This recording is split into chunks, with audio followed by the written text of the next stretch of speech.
Para quem não sabe, né, ontem o presidente do Equador declarou estado de conflito armado no país. Deixa eu abrir aqui a matéria aqui para vocês, para a gente dar uma olhadinha. Bom, então vamos lá. Tem o chat? Então vocês devem ter visto que o presidente do Equador declarou conflito armado interno e põe exército contra facções criminosas após onda de violência. O país tem toque de recolher. Então isso aqui, né, é fruto de um processo de uma escalada de violência que vem acontecendo no país há um bom tempo. E, na verdade, a maior parte das matérias que eu tenho visto a respeito desse tema, né, essa aqui do G1, por exemplo, está dizendo que o país vive uma crise de segurança há 2 dias. E que isso ocorreu, sobretudo, pela intensificação do conflito entre 2 grupos armados rivais. É a fuga deles da prisão e tudo mais, né? E aí esse conflito tem se amplificado bastante. Só que aí eu comecei a achar esquisito, né? Porque essas histórias, assim, de elementos de violência, né, muito repentinos e que se explicam de uma maneira muito fácil, assim, né, aparentemente muito imediata desse jeito, me fez, na verdade, dar uma olhada e perceber que o Equador vive uma crise de segurança já faz um bom tempo.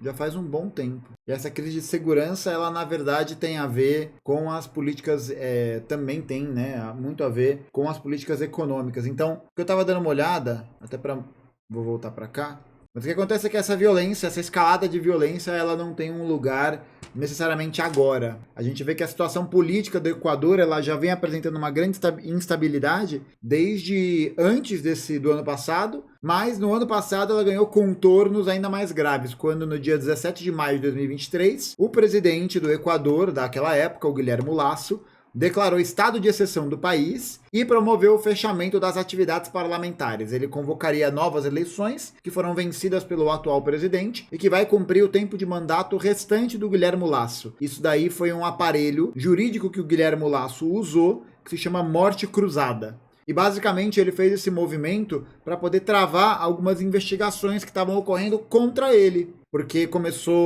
vazou, né, naquele documento da Pandora Papers, né, não sei se vocês lembram disso, mas vazou um documento da Pandora Papers que mostrava que o Guilherme Lasso tinha várias contas que haviam sido beneficiadas com muito dinheiro desde há muito tempo em paraísos fiscais. E aí, dando uma pesquisada com um pouco mais de profundidade, eu comecei a ver que várias outras rebeliões aconteceram no Equador, né? Então, essa crise de violência que está aparecendo na mídia agora, na verdade, ela está acontecendo já faz um tempinho. E no ano passado, houve uma grande rebelião num dos maiores presídios do Equador, que é o CPL Guayasu 1, em que essa rebelião durou 3 dias e teve 31 mortos e 14 feridos no meio desse conflito.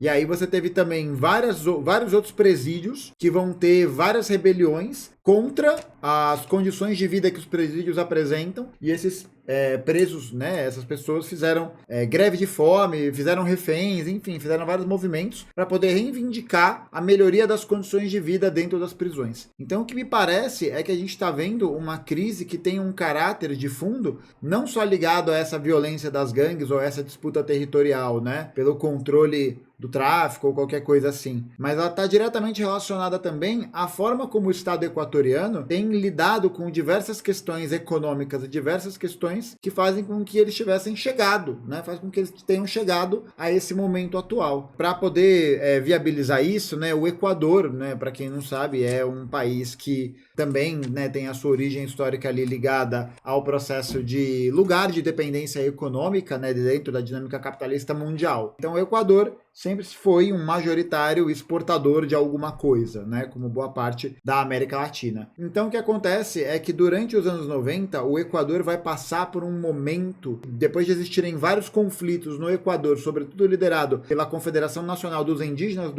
Equatorianos, ou do Equador, não lembro agora, nos anos 90 você vai ter a eleição de um presidente. Esse presidente ele vai ser responsável por tentar frear um processo de crise econômica que vinha se arrastando no Equador já fazia muito tempo. E quem que era o ministro das Finanças, né, o ministro da Economia do governo equatoriano naquela época?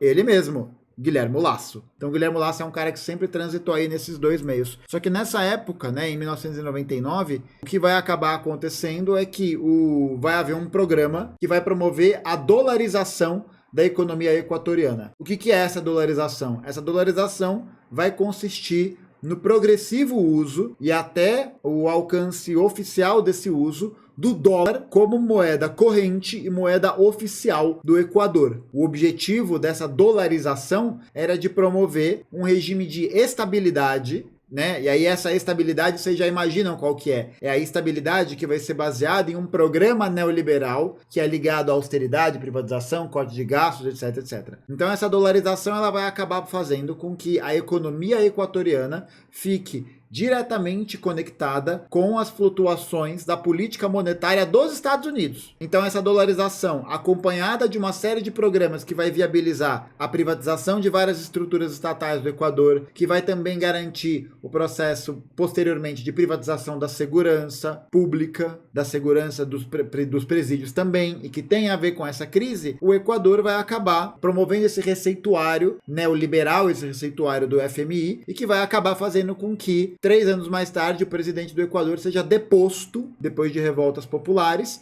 e essa situação de instabilidade entre 99 vai só acabar em 2007, com a eleição do Rafael Correa, né, que é parte ali daquilo que a gente chama da onda progressista da América Latina, e aí o Rafael Correa vai ter uma gestão econômica, vai ter uma gestão política que vai dar uma equilibrada nesse processo, e aí o que acontece é que depois do governo do Rafael Correa, ironicamente quem vai ser eleito, né, para poder ser o presidente do Equador é um cara chamado Lenin Moreno, né? O Lenin Moreno, que era presidente de uma coalizão junto com o partido do Rafael Correa, que era a Frente de Esquerda ou Revolução Cidadã, não lembro agora, mas o Lenin Moreno, ele vai lá e vai trair completamente todo o programa político do partido dele e dos parlamentares, que eram seus aliados, né, das suas forças da base. Ele vai trair o movimento e aí ele vai aplicar mais políticas de caráter fiscalista de austeridade do FMI sobre o Equador. Então o Equador, ele vai seguir um receituário, ele vem seguindo, na verdade, né, esse receituário, até um pouco parecido, né, pelo menos no que se pretende a ser esse caminho, com o Panamá.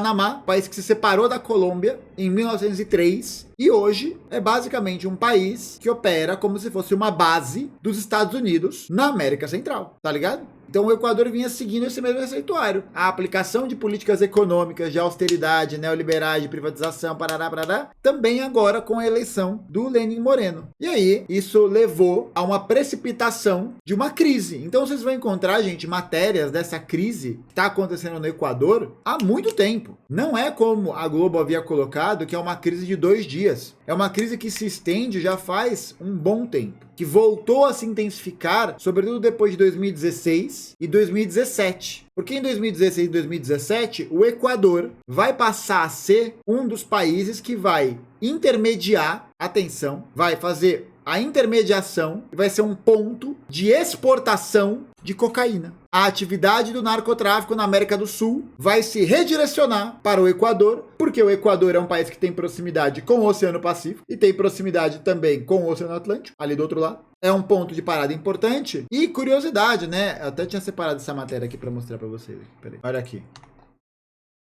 Equador, terceiro país do mundo com maiores apreensões de cocaína. As autoridades do Equador continuam firmes no seu trabalho contra o narcotráfico. Em 2021, 210 toneladas foram apreendidas, enquanto entre janeiro e 1º de agosto de 2022, 112 toneladas foram impedidas de sair do país. Em seu relatório mundial, destacou o Equador como o terceiro país do mundo com as maiores apreensões de cocaína em 2020, depois da Colômbia e dos Estados Unidos, o que representou 6,5% do total apreendido em todo o mundo. O documento destaca o aumento da produção e do tráfico de drogas no mundo todo, bem como as tendências do consumo das substâncias e suas implicações para a saúde pública. De acordo com a análise, aproximadamente 90%, olha aqui, 90% da cocaína traficada foi transportada por mar e ou containers. Então o que a gente está vendo, inclusive eu vou deixar, né, isso aqui disponível nas notícias aqui embaixo nos links da descrição do vídeo para quem quiser acessar. Então a gente está vendo aqui que é um processo em que o Equador vem ganhando essa notoriedade. Só que aí é uma coisa muito engraçada, né? Porque o Equador é um país que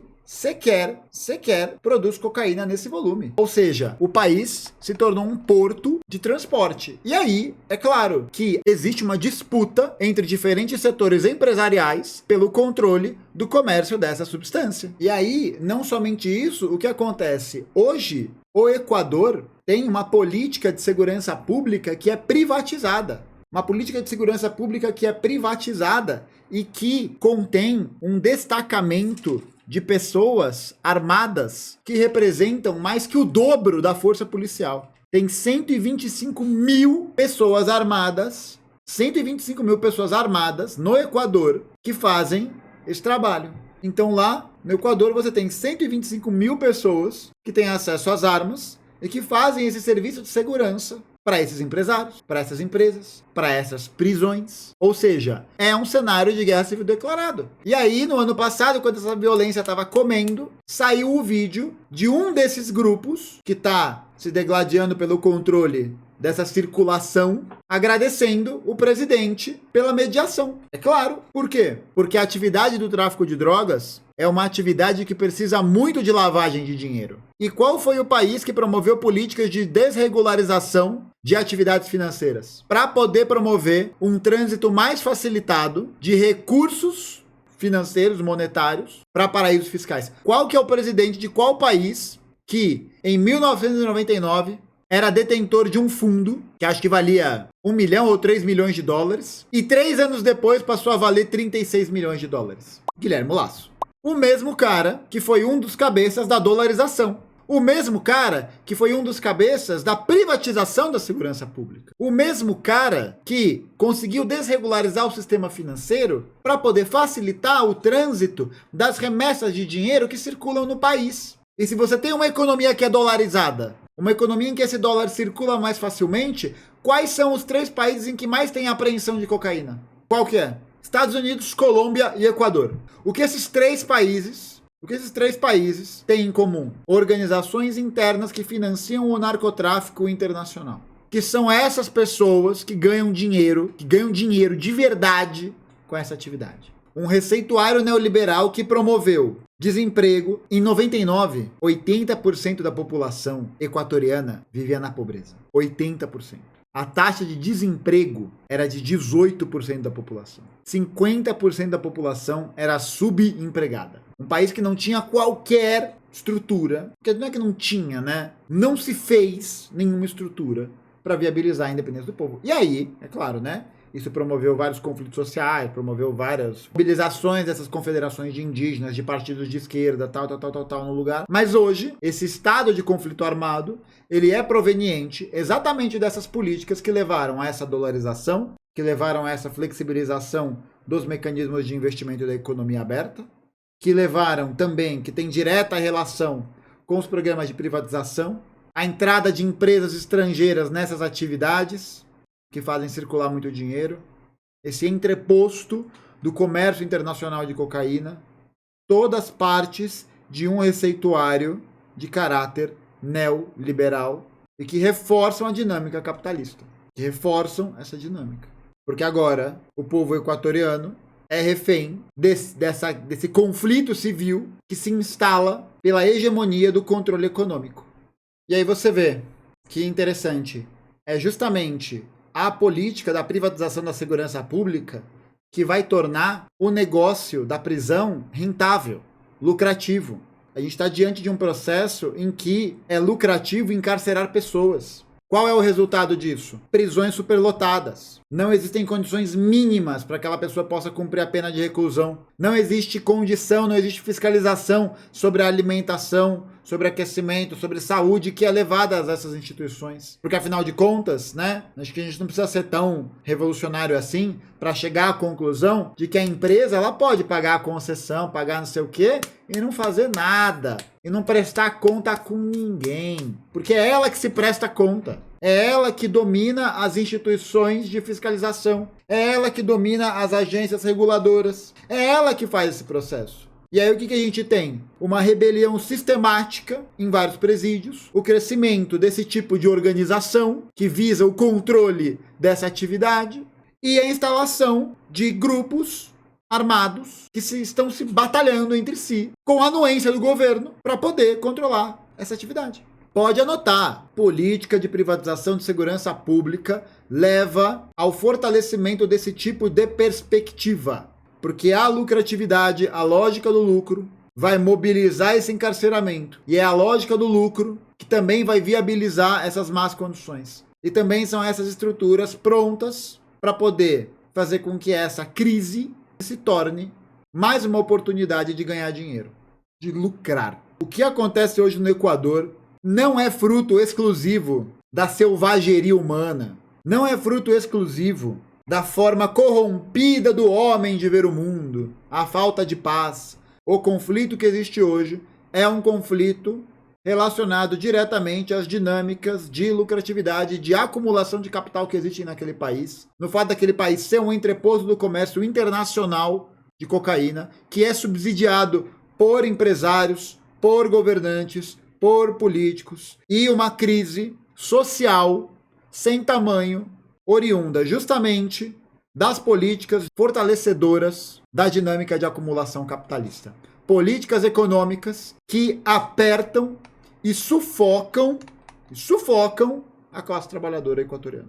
É importante para a gente poder ficar atento, porque esse projeto de privatização de presídio também está em curso no Brasil, feito por um neoliberalismo progressista, que não é o caso do Equador, mas pode vir a ser o nosso. Vou deixar vários links aqui que eu li, dei uma olhada para poder, enfim, entender melhor esse processo. E é isso. Não se esqueçam de se inscrever no canal, curtir esse vídeo e compartilhar. E também, se você puder dar uma ajuda aqui nos links das aulas ou do Apoia-se, é nóis também, hein? Até mais, gente.